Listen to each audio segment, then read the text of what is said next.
O Senhor esteja convosco. Ele está no meio de nós. Proclamação do Evangelho de Jesus Cristo segundo João. Glória a vós, Senhor. Naquele tempo, disse Jesus aos fariseus: Eu parto, e vós me procurareis, mas morrereis no vosso pecado. Para onde eu vou, vós não podeis ir. Os judeus comentavam: Por acaso vai se matar? Pois ele diz: Para onde eu vou, vós não podeis ir. Jesus continuou: Vós sois daqui de baixo, eu sou do alto. Vós sois deste mundo, eu não sou deste mundo. Disse-vos que morrereis nos vossos pecados, porque se não acreditais que eu sou, morrereis nos vossos pecados. Perguntaram-lhe, pois: Quem és tu, então? Jesus respondeu: O que vos digo desde o começo? Tenho muitas coisas a dizer a vosso respeito e a julgar também. Mas aquele que me enviou é fidedigno, e o que ouvi da parte dele é o que falo para o mundo. Eles não compreenderam que lhes estava falando do Pai. Por isso, Jesus continuou: Quando tiverdes elevado o Filho do Homem, então sabereis que eu sou, e que nada faço por mim mesmo, mas apenas falo aquilo que o Pai me ensinou. Aquele que me enviou está comigo. Ele não me deixou sozinho, porque sempre faço o que é de seu agrado. Enquanto Jesus assim falava, muitos acreditaram nele. Palavra da salvação. Glória a vós, Senhor. Louvor e glória a ti, Senhor, Cristo, palavra de Deus, Cristo, palavra de Deus.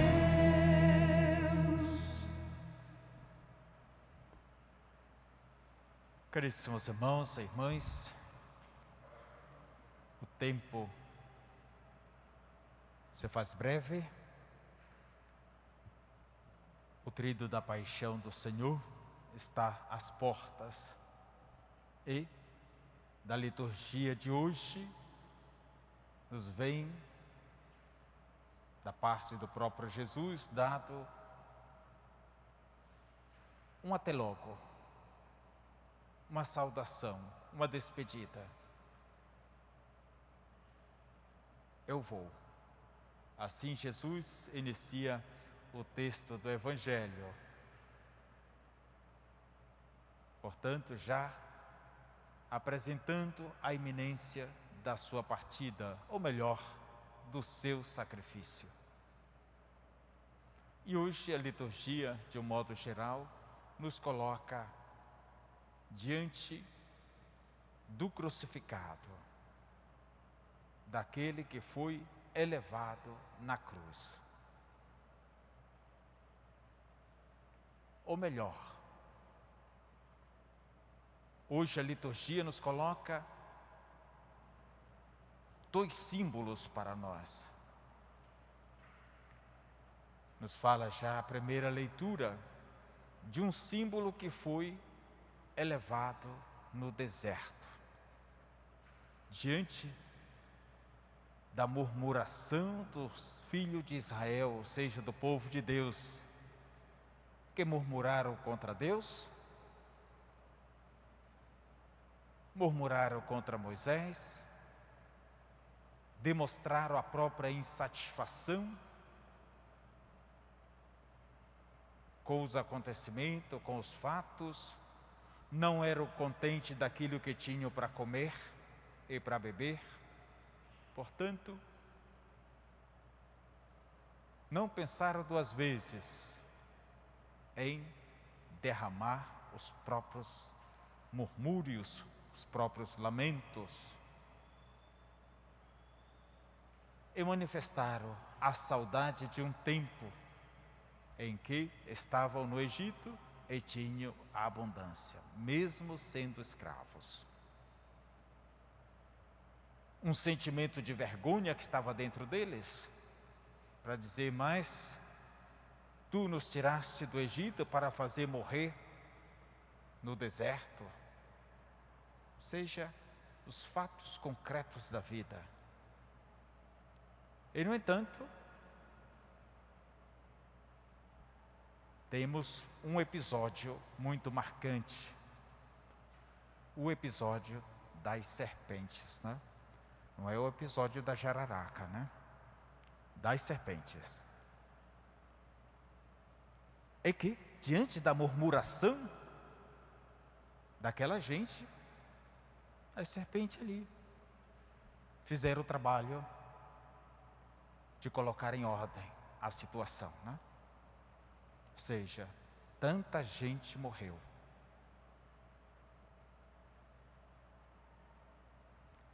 Então, se recordaram que alguém poderia fazer algo por eles. De um lado, foram interceder a Moisés para dizer, faz algo, pede ao Senhor. E o clamor deste povo, por meio de Moisés, chegou a Deus, que atendeu a eles. Então aí o primeiro símbolo é elevado, é feita a serpente de bronze e elevada numa haste.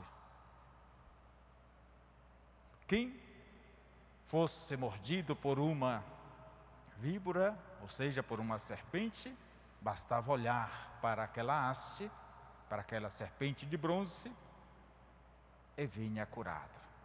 Né? Aí Deus se serviu de um elemento que vem apresentado sempre na sua forma ruim, para salvar. Né? Do veneno da cobra, ou da imagem da cobra, a salvação. Ali o primeiro símbolo que vem apresentado, né? E nós sabemos que a serpente foi sempre um elemento considerado má, já desde o início. Na obra da criação, estava lá a serpente que enganou. E dali depois, a profecia virá aquela que vai te esmagar a cabeça com o calcanhar, né? Esmagar a cabeça, não o rabo, né? Esmagar a cabeça. E tu te lançarás contra o seu calcanhar. Estamos ali. Mas temos também, além desse fato, na criação, no deserto, as serpentes, e vamos ter, lá no Apocalipse, mais uma vez, a apresentação da serpente, o antigo dragão. Seja uma figura que coloca medo, e todo mundo tem medo de uma cobra, de uma serpente, mas ao mesmo tempo ela é colocada também como um elemento que traz a vida, restitui a vida. É o episódio de hoje. Restitui uma vida biológica, física, etc. mas é também a perspectiva da restituição de uma vida que vai além da vida físico-biológica, porque ela abre a estrada para então a salvação. No segundo episódio de hoje, nós temos então Jesus, depois daquele duro encontro com os seus adversários, e parecendo dar aquela saudação final, dizendo: eu vou, e para onde eu vou, vós não podeis ir. Então ele manifesta o que vai acontecer. É quando o Filho do Homem for elevado. Portanto, Jesus vem colocado como este, não o símbolo. O primeiro era um símbolo. Jesus não é um símbolo. É a salvação mesma. Elevado. E aí o verbo hoje usado, seja na primeira leitura, seja no Evangelho, o verbo fundamental é elevado. Jesus elevado na cruz é que atrai o olhar de todos. Jesus que, sendo elevado na cruz, derramando o seu sangue, destrói o reino do mal. Ou seja, elimina a força do mal, a força do diabo,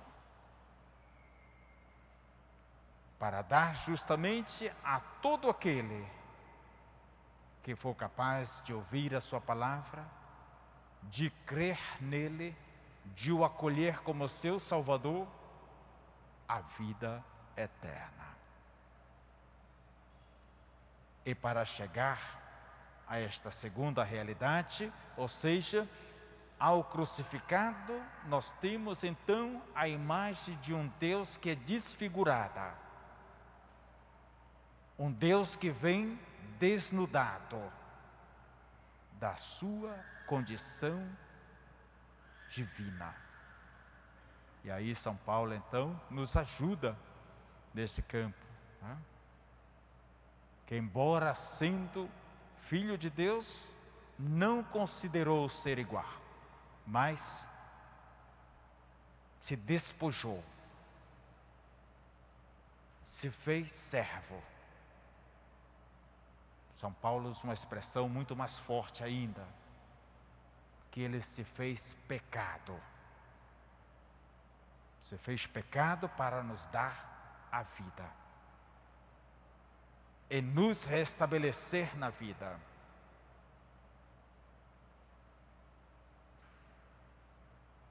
E ele fez tudo isso por uma única razão: a comunhão entre ele e o Pai, a unidade entre ele e o Pai, e aquela realidade que é o grande desafio na vida de todos nós, porque ele aprendeu uma coisa fundamental: a obediência. Foi obediente ao Pai até o último, até o extremo, a ponto de se entregar, aceitar, portanto, de ser aniquilado na cruz.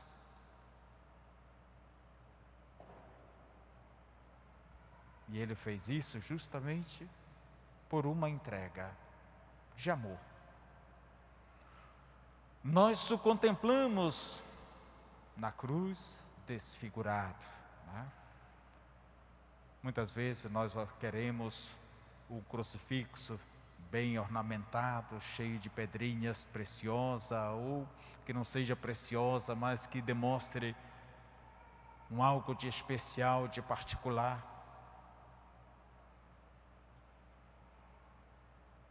às vezes até mesmo para as nossas igrejas, quando procuramos um crucifixo, queremos um crucifixo solene, mas o crucificado não foi solene, não. Foi na pior das pobrezas, na pior da miséria humana, em que se pode colocar uma pessoa. Desnudado das suas vestes, desnudado da sua dignidade, desnudado de tudo. É o Cristo que nós contemplamos. Portanto, o crucificado, o crucifixo, não deve ser para nós um enfeite. Não deve ser para nós um enfeite. E não podemos e não devemos usá-lo como um enfeite para embelezar, mas por aquilo que ele é para nós e que nos chama, porque mesmo a imagem do crucifixo está para nós para dizer, e ele continua elevado. Ele continua na dimensão sacrificial por aqueles que ainda não foram capazes de olhá-lo, por aqueles que ainda não foram capazes de acolhê-lo, por aqueles que ainda não aceitaram a sua palavra, por aqueles que ainda não o constituíram o Senhor da própria vida. O crucifixo está aí para dizer, eu sou. E lembrando, justamente Jesus no Evangelho diz, eu sou. Evoca a si aquilo que Deus mesmo disse a Moisés, antes de tirá-lo do Egito. Quando Moisés se perguntou, que direi ao povo? Quem me enviou? E se ele perguntar, quem te enviou a nós? E ele diz a ele, permanece para nós, este Jesus eu sou. Usa para si. Assim, caríssimos irmãos e irmãs, nesta nossa caminhada, na nossa vida de cristãos, devemos então nos colocarmos diante desta realidade. Este eu sou de Jesus, o que significa para nós?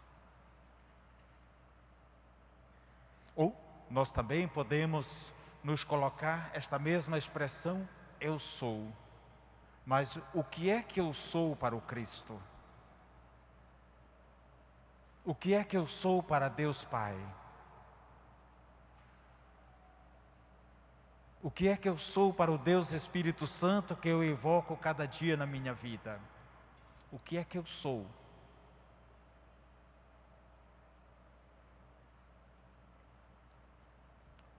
Papa Francisco, nesses últimos dias, 2 semanas atrás, melhor, numa das suas homilias ele dizia, o cristianismo, o ser cristão, não é uma teoria, não é uma filosofia, é uma prática de vida. Portanto, se é uma prática de vida, aí cada um de nós pode dizer com mais convicção, eu sou que coisa? Quem eu sou? E dali então, começar a ter clareza do próprio ser cristão, do próprio viver como cristão e do próprio procurar então fazer resplandecer aquela luz que está dentro, aquela luz que está meio escondida, fazer resplandecer esse Cristo que está na vida, deixar que esse Cristo que nos fala ao ouvido, ao coração, esse Cristo que nos estende a mão, deixar que Ele nos faça realmente um instrumento, um sinal da sua presença. Ele é do Pai para nós, não apenas o sinal, Ele é o Salvador. Na cruz é o Salvador. O ressuscitado, aquele que nos resgata. Mas nós precisamos então, acolhendo isso, hoje nos colocarmos na dinâmica do quem eu sou, sermos o sinal. Um sinal da presença de Deus, um sinal do amor de Deus, no coração da própria família, no coração da comunidade, em qualquer lugar, né? Santa Teresinha dizia, no coração da igreja, eu sou ou serei o amor.